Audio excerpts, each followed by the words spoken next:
ఏదైతే ఈరోజు జనసేన పార్టీ అధ్యక్షుల వారు ఏదైతే కమిటీ ఇచ్చారో ఆ కమిటీకి నేను నాకేం జరిగిందో పూర్తి వివరణ ఇవ్వడం జరిగింది. అదేవిధంగా పార్టీ అధ్యక్షులు గౌరవ శ్రీ పవన్ కళ్యాణ్ గారు ఏదైతే రాష్ట్ర ఉప ముఖ్యమంత్రిగా ఉన్నారో ఆయన నిర్ణయం తీసుకుంటారు. ఆయన నిర్ణయం తీసుకున్న తర్వాత నేను మళ్ళీ మరొక మారి ప్రెస్ మీట్ పెట్టి ఇంకా పూర్తిగా ఇస్తా అని చెప్పి మీడియా మిత్రులందరికీ తెలియజేస్తాను. మరొకసారి మీ మీద ఒక కేసు నమోదని తెలిసింది. ఇప్పుడు కేసు నమోదు ఇప్పుడు కావచ్చు, ముందు కావచ్చు,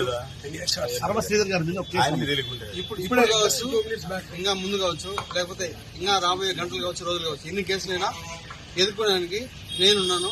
నేనే ఎదుర్కొంటా.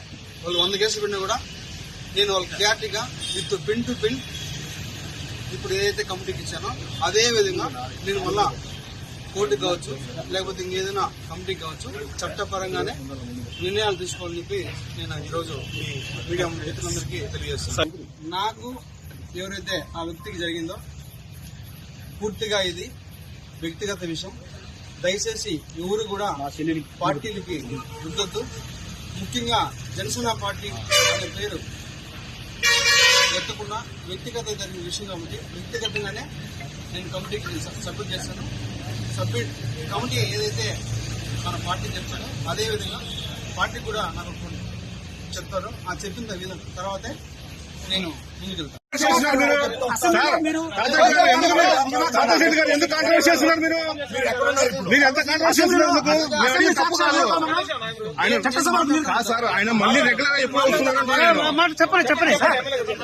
చెప్పండి. ఎప్పుడైతే కమిటీ నుంచి పార్టీ నుంచి ఆదేశాలు వస్తాయో మరి అప్పుడే నేను ప్రజల్లోకి వస్తాను. సార్ మీ అసెంబ్లీ వీడియో నిజమా కాదా?